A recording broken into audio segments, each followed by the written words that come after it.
Okay. Okay. So Alan Cheng, I'm delighted to have you with us. I'm delighted to be able to have this opportunity to interview you. And I'm sure that those who listen to and watch this video will benefit enormously from what you have to tell us. For those who don't know Alan, Alan's a business coach who helps consultants and coaches generate qualified leads and get more clients. His expertise extends to email conversion and online marketing, and he has a podcast that also helps coaches and consultants to gain authority and credibility. So thank you very much for taking some time to be with us. It's great to be here, Bruce. Thank you. Thanks for inviting me, man. I feel really excited to be on today's show. Good, good. Well, first thing is, I'd like you to tell us about your business, what you do, and who you help, and especially those people who need your help the most. Yeah, sure. I help actually coaches, consultants, and entrepreneurs, these three categories. And I help them design a marketing system that brings in, that attracts prospects and brings in clients for them. So if the business requires them to have a client, make an appointment and close them on the phone or close them with a video, then that is what I do. And I'm slightly different in that I don't have really a model, a set model for a business or a coach. What I do is I have a talk with the prospect, and I understand their business, and I also understand the person. Maybe the person doesn't want to do videos. Maybe the person hates doing podcasts, or he doesn't like writing. And most importantly, I think a lot of people as well, surprisingly, doesn't like posting on Facebook. And I'm one of them, actually. So understanding their strengths and what they like and not like to do, then I based on the marketing system around their business and their strengths and what they like to do. Okay. And how did you come to be in this business as opposed to being in something else? Well, I did IT. That's my specialty, by the way. I was in IT for 13 years, if I can remember correctly. And then I got made redundant. Then I started to look online on how to make money because I was really worried. That was a great recession. Yeah. And that was how I got to found what digital marketing is. Mm-hmm. Then over the years, I did it part-time. And when I finally made enough money to leave my job, I left it. Then I started working on this digital marketing full-time. But it wasn't always coaching and done-for-you services. What I did at the beginning was I was a ghostwriter, just like you yourself, Bruce. I used to write for other people. Then I realized it was really, really difficult. It was very hard to have a person asking you to write an ebook, for example. Then when you don't get enough sleep or you just don't feel like doing any work on that day, to push yourself to write a book, that is just so hard. Yep. And when you're handing the book to your client, sometimes they say, the grammar's wrong here. Actually, this is not what I want to say. Then they hand it back to you and you revise again. It was very, very, I didn't like it. It put a really a strain on me mentally. I didn't like it, and then I changed. And this is where I am today. I do coaching and done-for-you services, which I like a lot because I get to speak to the clients and help them financially. Okay, you're right. Writing is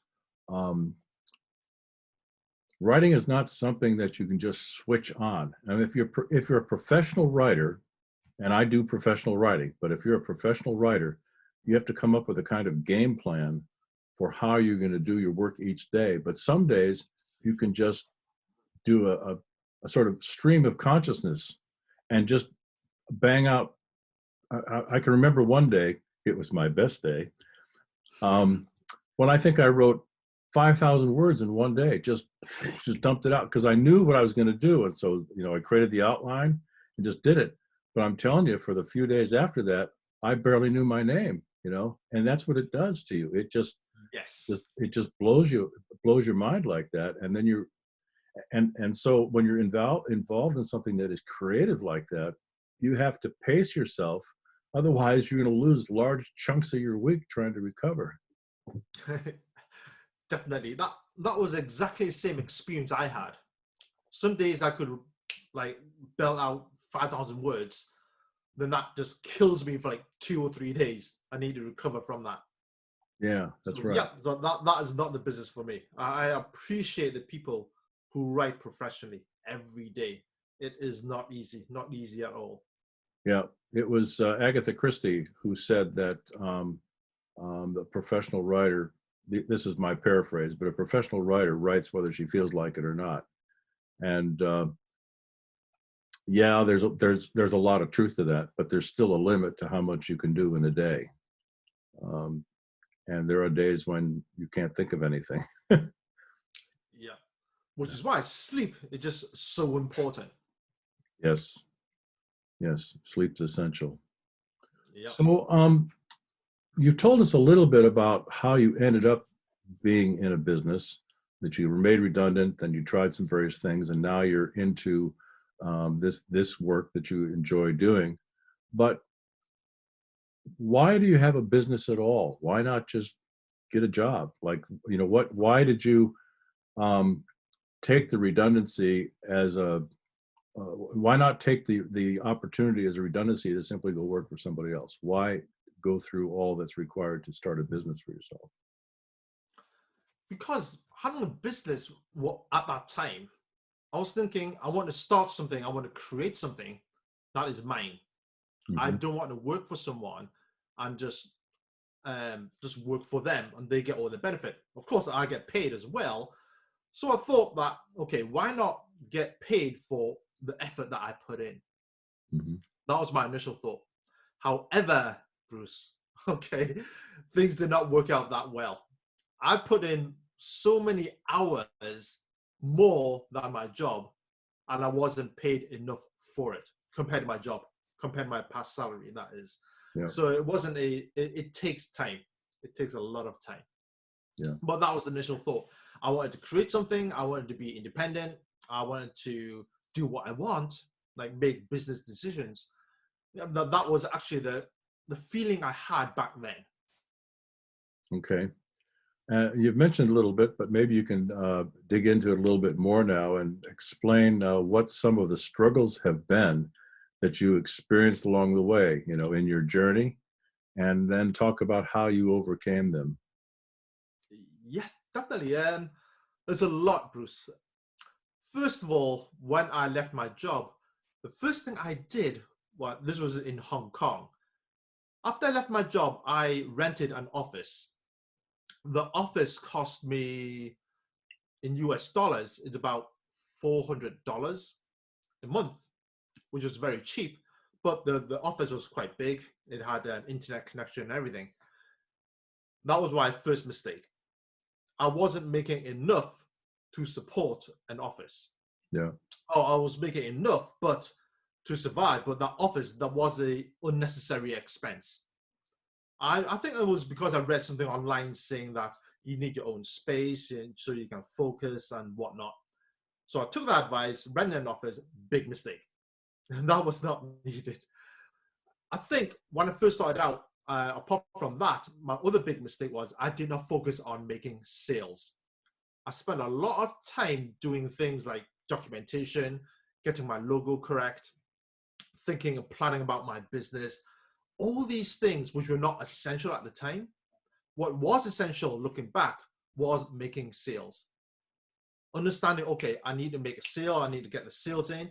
Because once business comes in, then you can start thinking about other things. Hmm. Without sales, without the money coming in, you don't have a business. So I spent a lot of time messing about with other things which were not important. I even bought a new printer, which I didn't need. I had an old printer. Why did I get a new one? It was just so that I could feel better about myself, about having a business. I need a new computer. I need a new printer, all this.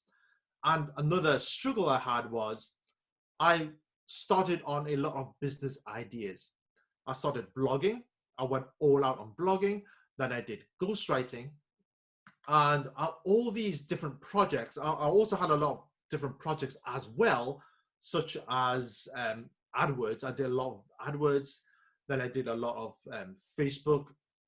I did a lot of YouTube. I was jumping about and I wasn't focused at all. Mm. And another big mistake I made was I wasted a lot of time eating. Eating. Yes. So, for A man's got example, to eat, you know, no, not the way I eat, not the Bruce. way you eat. Because what happened was after work, after maybe 2 o'clock, I started to feel hungry. I would go out to eat, and some of my friends were near the my past colleagues. They're near the office, so they could come down with me and eat with me. So I ate with them and had the whole meal. Then went back up. Then I would sit down, have a coffee, and just walk about. I would walk about, go to the shopping center, having a look at things. Then it would takes me normally about 2 to 2.5 hours eating. Wow. Yes, and I thought at the time it was cool. It was a cool thing to do, Mm-hmm. and all that time was wasted because when I get back to the office, it takes me quite a while to get back into the flow, back into the zone. Some would say on doing the work. Yeah. A lot of time was wasted there. So And how? also, Bruce, Yes. traveling to the office was a waste of time as well. Yes. Getting the bus, going to the office, then getting the bus back. I mean, I'm working for myself, so I sometimes looking back, I just don't understand. Well, I do actually. Doing all these things that were wrong, Yeah. wasting time and basically wasting time and not being focused. Yeah. Okay. What'd your wife think about all that? I'm lucky, Bruce. I am so lucky in this respect. Yeah. My wife doesn't ask me about my business. Hmm. Yeah, she sometimes she can sense that okay, things aren't going very smoothly, but she doesn't ask. As long as the money, as long as she knows that okay, the money's safe, then money's coming in, we're being fed, everything's fine. But business wise, she very, very rarely asks me, what about business? How's that happening? Hmm. So that part I'm very blessed. And I'm also very blessed in that my parents gave me a lot of money so that I didn't really struggle money wise. Mm-hmm. So in that respect, I'm very, very lucky.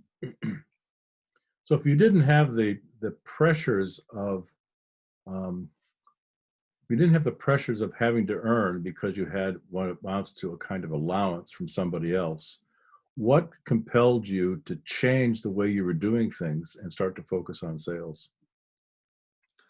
It was the lack the lack of money coming in, which made me focus on sales. When I say that, I'm looking in respect that I had money, but when you look at your bank account and you see that no money's coming in, Mm-hmm. you start to worry.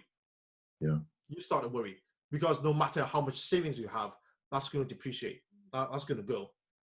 So when you look at your bank account and then you do your sums and you think, wow, I didn't make enough last month.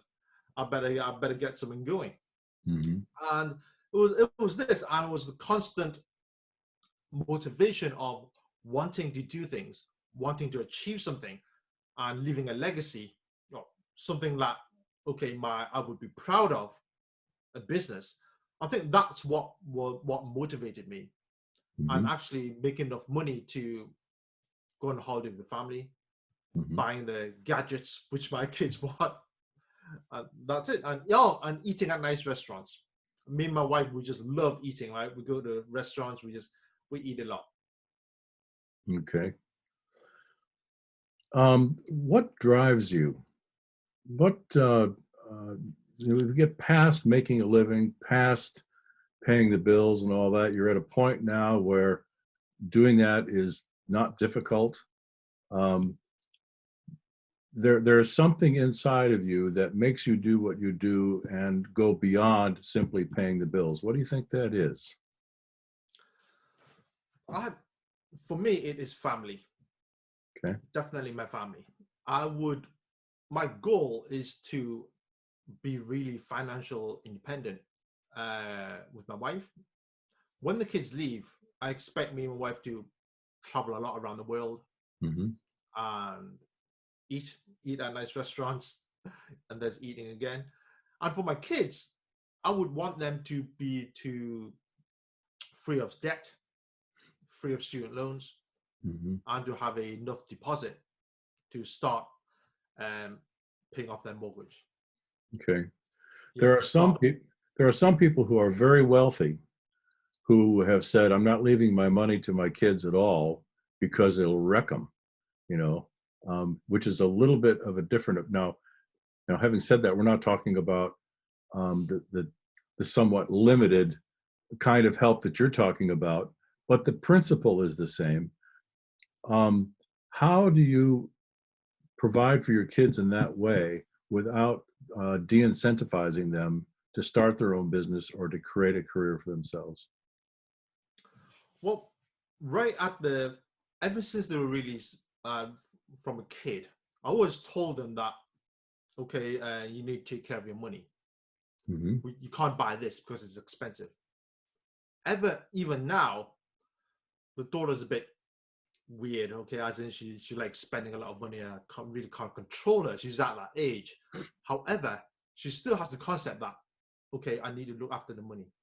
I Mm-hmm. need to start saving, or otherwise money's going to go. So they have that concept, as in I can't spend a lot, and that saving up money will help them get a house and be stable.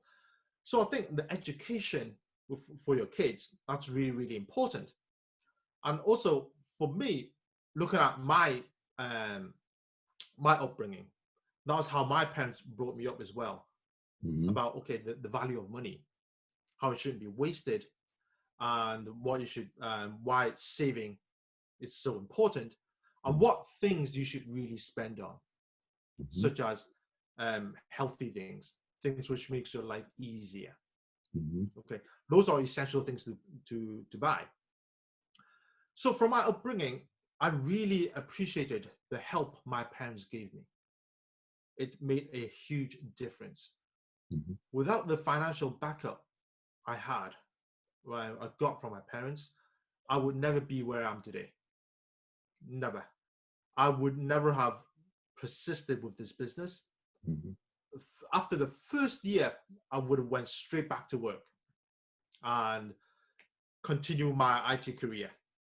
I definitely wouldn't have worked be self-employed, Mm-hmm. because it didn't work out in the first few years. So hopefully I answered your question, Bruce. Yeah, you have.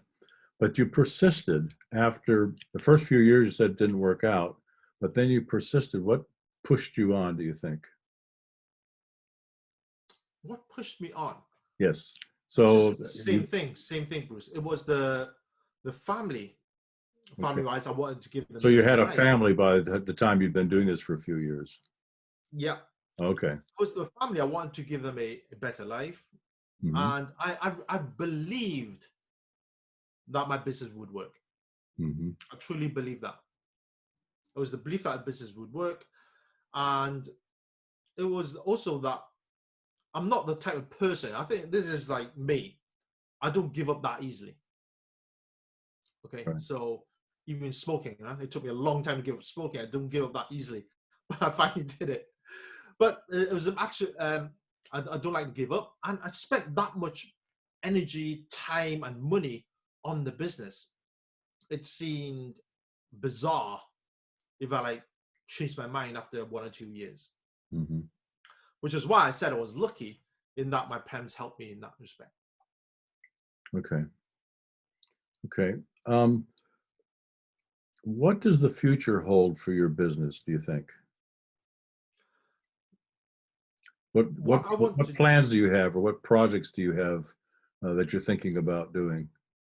Okay, at the moment I'm creating a course which I'm going to launch this year, and next thing is I want to hire another team member to help me do the done for you services, creating the landing pages, helping them script the webinar, designing all this. Mm-hmm. So I want to be less hands-on with that I want to do more coaching.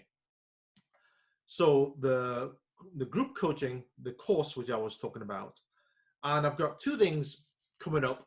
One is to write a book, which I've talked to you about for the past decade, but I'm finally going to do it this year, Bruce.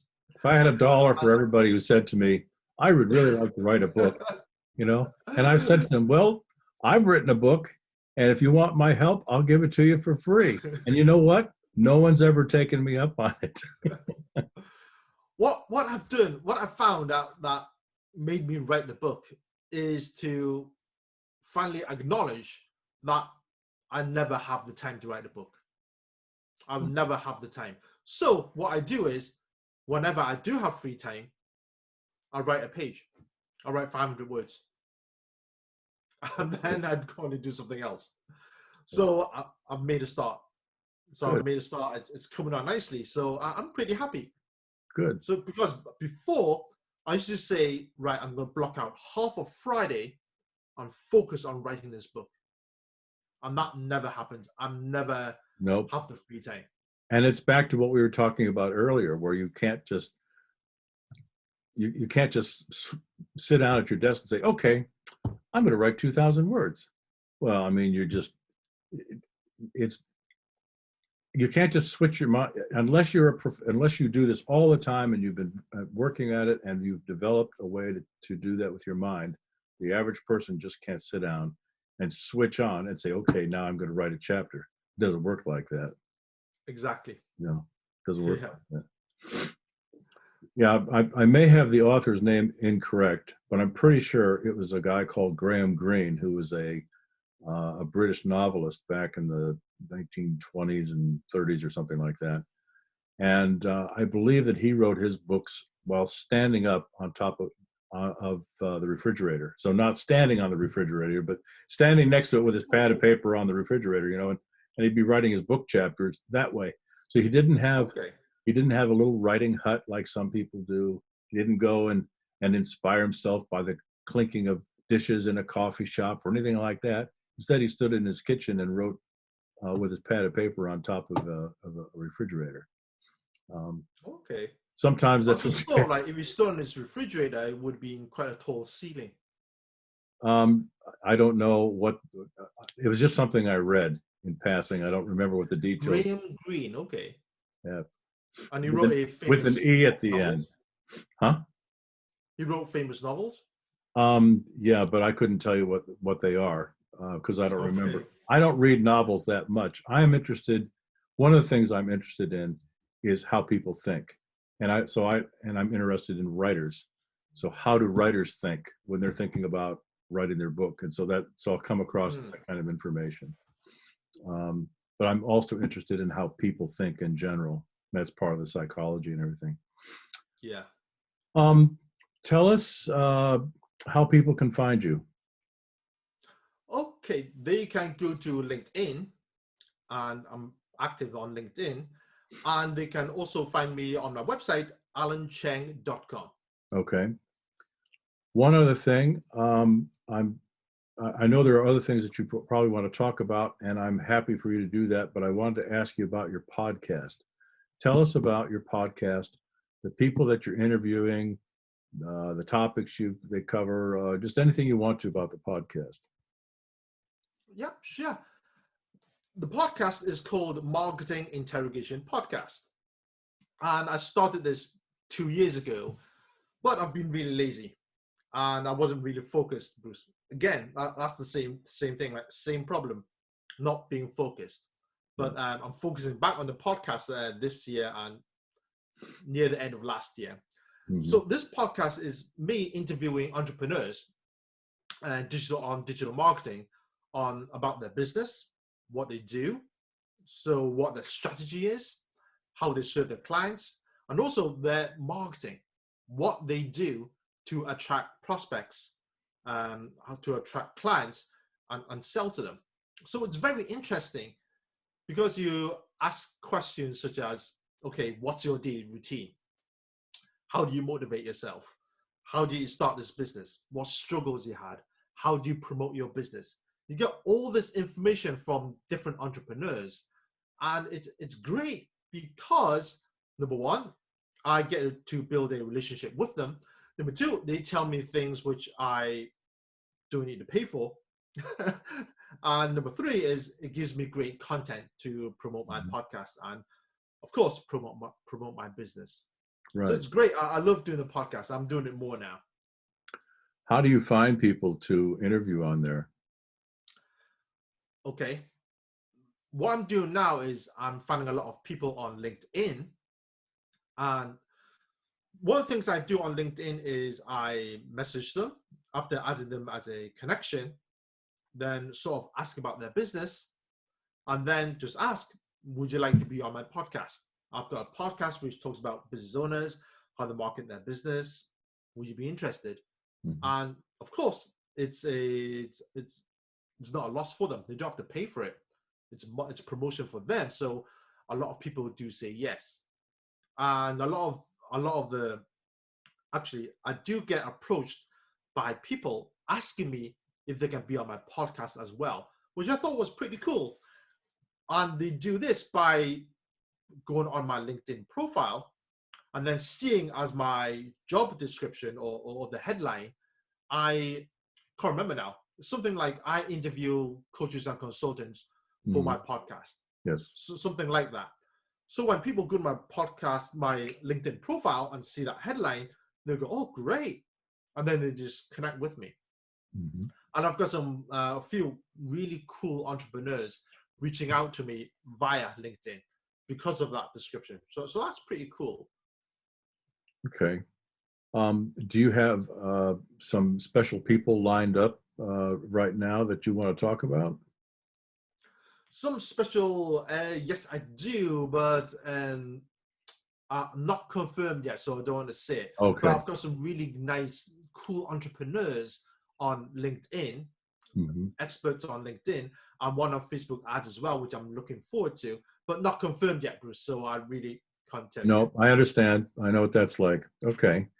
Yeah. Is there anything else you want to talk to us about? Anything else you want to add? Yes. Really a tip if for your audience, Bruce, if they really want to start a business or be motivated on doing well for a business, something I really found useful, especially this year, I found it so useful for me. So I'll explain it. When you're working for your business, the biggest hurdle you're going to come across is to motivate yourself to work as hard as you do when you're working for a job. Yep. In an office job, you're going to work from 9 to 5. For me in Hong Kong, I work from 9 till 7, sometimes 9 till 9, because people in Hong Kong are nuts. They're absolutely crazy. They work long hours. But okay, when you start your own business, you find that you are lazy because you can. Yes. Therefore, you do silly things like you sleep late in the afternoon. You sleep until 10 o'clock or 11 o'clock. Mm-hmm.